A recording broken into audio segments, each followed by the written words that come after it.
बंगोपसागर सृष्ट लघुचाप प्रभाव में समुद्र अशांत रहुथिबारु मत्स्यजीवी माने समुद्र को प्रवेश न करने को सतर्क सूचना जारी कर जो माने समुद्र में अछंती तुरंत कूल को फेरी आसवाक कहुଯାଇଛି। मत्स्य विभाग पक्षर डाकबाजी यंत्र द्वारा पारादीपर नेहरू बंगला माछधरा बंदर षंडकुद नुआ बजार 18 बांकी चौमुहाणी प्रभृति विभिन्न बस्ती अंचल में प्रचार कर समुद्र अशांत रहिबा सहित वर्षा पवन संभावना नहीं आज और आसंता काली 2 दिन पर मत्स्यजीवी माने सतर्क रहिबाकु कहुଯାଇଛି। संभावना अच्छी एणु आपण मानक अनुरोध आपण मैंने उक्त समय समुद्र मध्य को माछ धरने जातु नहीं।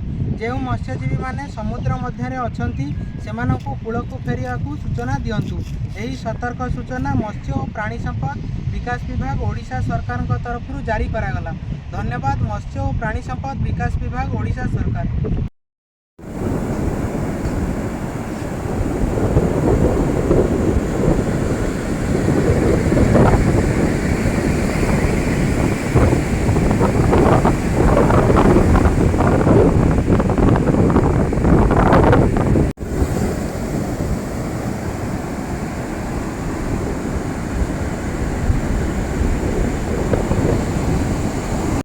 जनित सतर्क सूचना स्थान षंडकुद तारीख 29/6/2024 एक द्वारा षंडकुद अंचल समस्त बोट मालिक डंगा मालिक और मत्स्यजीवी भाई मान अवगति निमंते जणाई दि जाऊँगी कि भारतीय पाणीपाग विभाग सूचना अनुजाई उत्तर पश्चिम बंगोपसागर संलग्न उत्तर ओडिशा उपकूल में सृष्टि होता लघुचाप प्रभाव में 29 जून 2024 ठारू 30 जून 2024 पर्यंत समुद्र अशांत रहिबा सह उच्च जुआर और प्रबल वर्षा और पवनर बेग 40 ରୁ 50 किलोमीटर बेगर बहिबार संभावना अच्छी।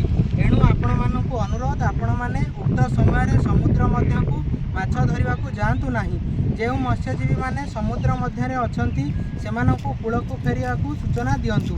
यही सतर्क सूचना मत्स्य और प्राणी संपद विकास विभाग ओडिशा सरकार तरफ जारी करागला। धन्यवाद मत्स्य और प्राणी संपद विकास विभाग ओडिशा सरकार।